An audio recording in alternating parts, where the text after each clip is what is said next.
प्रिय साथियों, नमस्कार। मैं जसवंत सिंह कैलासिया। हमारी यूट्यूब चैनल पाराद लोकतंत्र का अंकुरण में आपका स्वागत है। इस चैनल का अंग्रेजी वर्जन भी है जिसका नाम है पाराद जर्मिनेट्स द डेमोक्रेसी।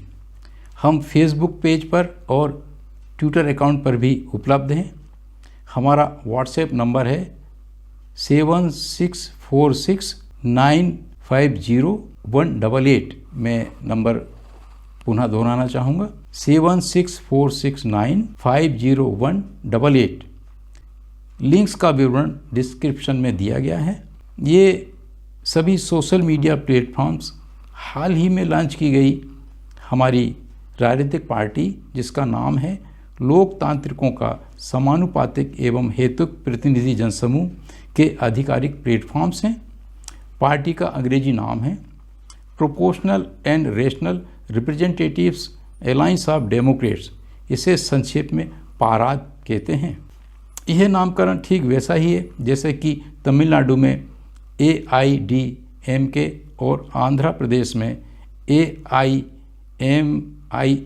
नामों से पार्टियां हैं। हमारा ऐसा मानना है कि हमारी ये जो राजनीतिक पार्टी है वो भारत की प्रथम और एकमात्र राजनीतिक पार्टी है। अर्थात भारत में जो शेष कथित राजनीतिक पार्टियां हैं वे भारतीय शासक वर्ग की अंश एवं पक्षपाती हैं। इस एपिसोड में हम भारत में जारी किसान आंदोलन पर तैयार किए गए आलेख के दूसरे भाग को आपके सामने प्रस्तुत कर रहे हैं। इसका शीर्षक है भारत में किसान आंदोलन एवं पाराद के विचार व सुझाव। आलेख का प्रथम भाग हमने 3 एपिसोड में प्रसारित किया था। इसकी लिंक्स भी नीचे डिस्क्रिप्शन में दी गई है। इस आलेख के दूसरे खंड का हम चौथा और अंतिम एपिसोड आपकी सेवा में इस प्रकार से प्रस्तुत कर रहे हैं। भारतीय शासक वर्ग का टॉप सीक्रेट हम और भी यहाँ उजागर करना चाहते हैं। इसे अच्छे से अच्छे अर्थशास्त्री भी नहीं जानते हैं। देश में 1950 से संविधान लागू हुआ। वर्ष 1960 से पंचवर्षीय योजनाएं अपनी पूर्ण गति से लागू हुईं और जैसा कि हमने पूर्व में कहा है, भारतीय शासक वर्ग ने सारे विश्व से अपार धन, संसाधन, साधन, सामग्री, टेक्नोलॉजी प्राप्त की और उन्हें आम आदमी के विकास के नाम से झोंका। इधर देश में प्राथमिक उत्पादक वर्गों की खून पसीने की कमाई से घरेलू सकल आय भी तेजी से बढ़ी। क्रमशः बजट और खर्च, the budget and the expenditure में भी बढ़ोतरी होती गई। लेकिन भारतीय शासक वर्ग का यह विकास मॉड्यूल प्राथमिक उत्पादक वर्गों के लिए शोषणकारी एवं विनाशकारी रहा। एक उर्दू की देहाती कहावत के माध्यम से हम अपनी बात व्यक्त कर रहे हैं। मेहनत करे मुर्गा और अंडे खाए फकीर। इस कहावत का व्यवहारिक पहलू यह भी है कि अगर हम वर्ष 1960 को आधार मानकर उन 2 मोटे मोटे उत्पादन एवं व्यापार मदों कंपोनेंट्स का विभाजन इस प्रकार से करते हैं कि कौन कौन से उत्पादन व्यापार मामले कृषक एवं प्राथमिक उत्पादक वर्गों से संबंधित थे, जैसे कि कृषि एवं वनोत्पाद की कीमत, समर्थन मूल्य तथा विभिन्न कार्यों में पारिश्रमिक लेबर वेजेस, तथा कौन कौन से उत्पादन व्यापार मामले भारतीय शासक वर्ग से संबंधित थे, जैसे कि प्रोसेसिंग, फिनिश प्रोडक्ट्स, भंडारण, वितरण, बैंकिंग, शेयर मार्केटिंग, इन्वेस्टमेंट, खनन, संसाधनों एवं वित्त का प्रबंधन, बीमा, उद्योग क्षेत्र, इंटरप्राइजिंग, आड़त, कमीशन एजेंसीज इत्यादि। जब हम इन दोनों स्थूल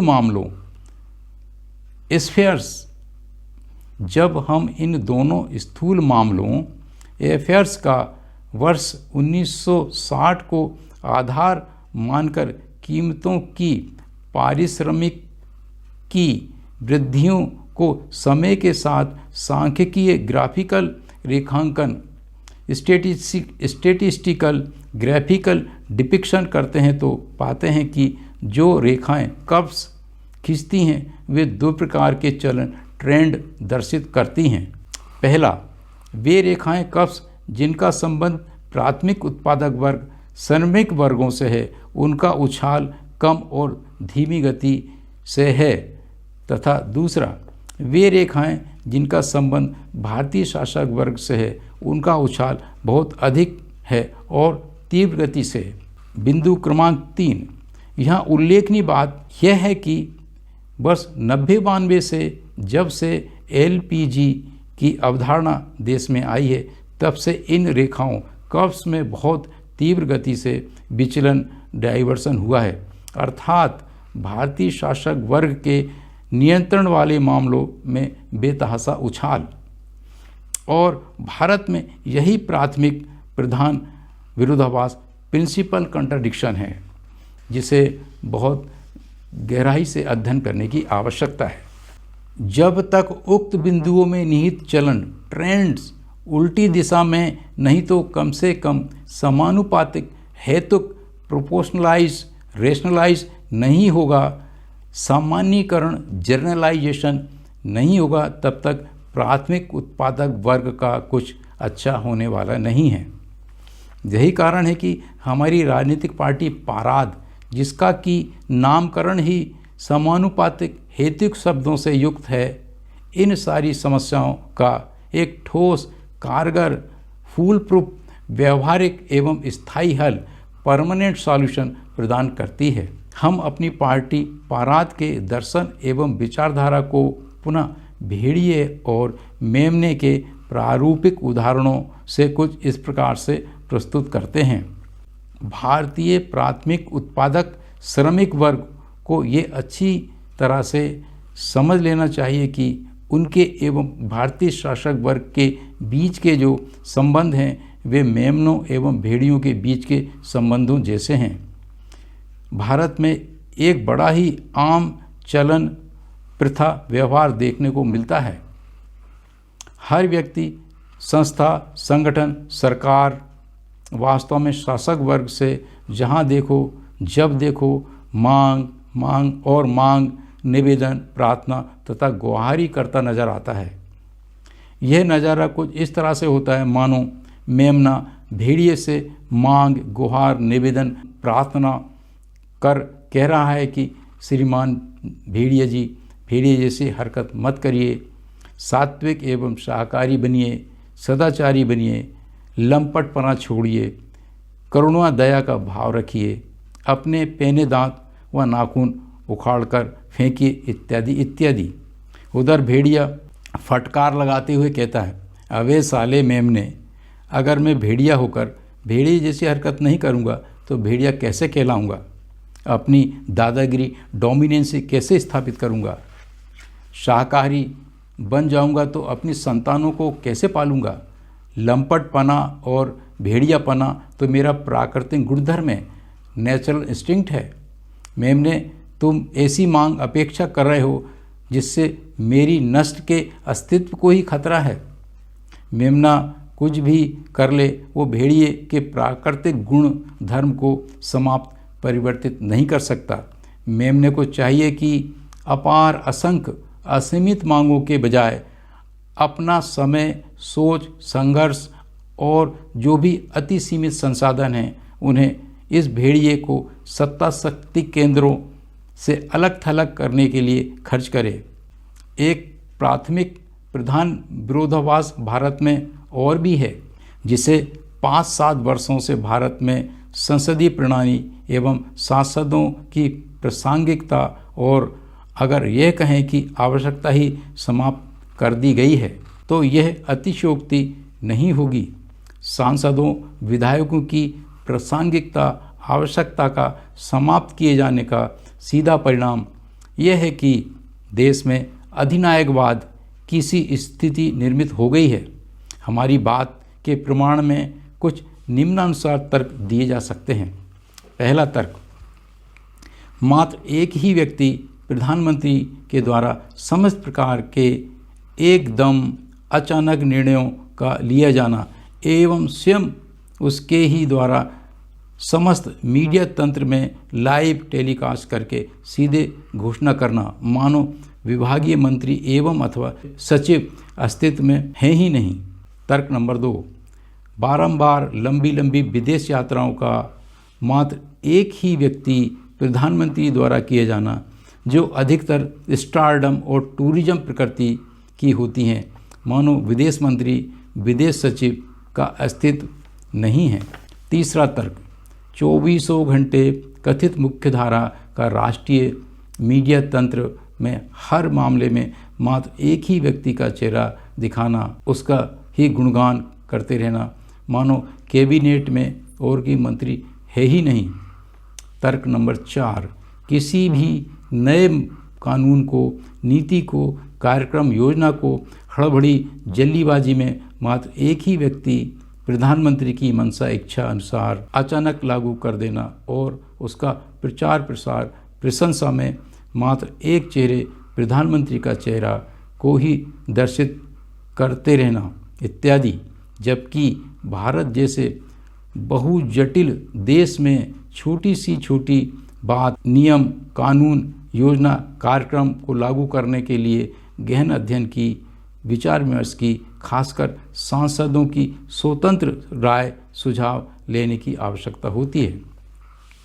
तर्क क्रमांक 5, एक ही व्यक्ति प्रधानमंत्री को उसकी पसंद सोच के अनुसार केंद्र फोकस में रखकर बड़े बड़े और बारंबार इवेंट्स का भव्य आयोजन एवं उन पर उनके प्रचार प्रसार पर गरीब जनता के टैक्स के रूप में एकत्र की गई बड़ी रकम को बर्बाद करना।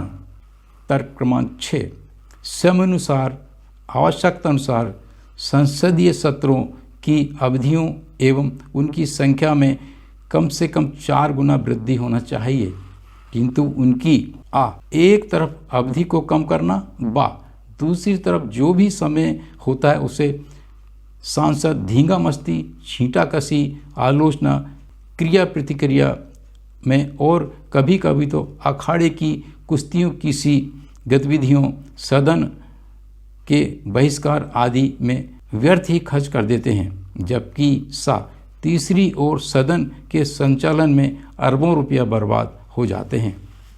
उक्त अलोकतांत्रिक गैर संसदीय क्रियाकलापों गतिविधियों के मूल कारण रूट काजेस ये हैं कि भारत में जितने भी कथित राजनीतिक पार्टियां हैं, खासकर बीजेपी एवं कांग्रेस, वे ऐसे व्यक्तियों को टिकट देकर चुनाव जितवाती हैं जो सिर्फ उनके हेड काउंट्स होते हैं और संसद में, विधानसभाओं में मात्र बहुमत को स्थापित करने के लिए होते हैं, जिसे नंबर गेम कहा जाता है, यानी मात्र सदन में हाथ उठाने और मेज थपथपाने के लिए।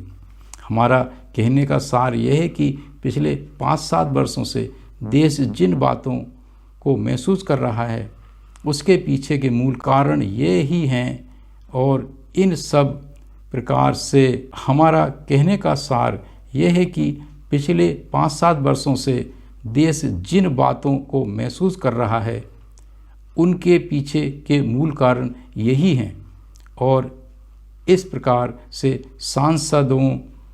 संसद को अप्रासंगिक, अनुपयोगी बना दिया गया है।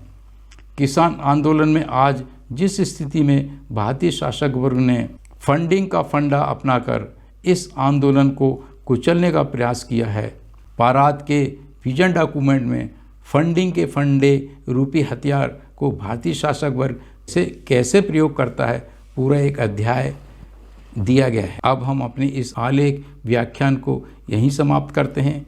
इसे पूरा देखने, सुनने और हमारे साथ जुड़ा रहने के लिए नमस्कार, धन्यवाद। हम पुनः आपकी सेवा में नए एपिसोड के साथ में और नए आमूल चूल क्रांतिकारी विचारों के साथ आपके साथ में प्रस्तुत होंगे। फिलहाल हम आपसे ये निवेदन नहीं कर रहे हैं कि आप हमारी चैनल को सब्सक्राइब करें, लाइक करें और शेयर करें, लेकिन इतना निवेदन अवश्य करते हैं कि हमारी इस चैनल के कम से कम 10 या 15 एपिसोड्स एक क्रम में देखने का कष्ट करें। हमारा विश्वास है कि इसके पश्चात आप निश्चय ही हमारी चैनल को सब्सक्राइब, लाइक एवं शेयर करेंगे और हमारी पार्टी पाराद से मिशनरी भावना के साथ जुड़ेंगे। धन्यवाद, नमस्कार।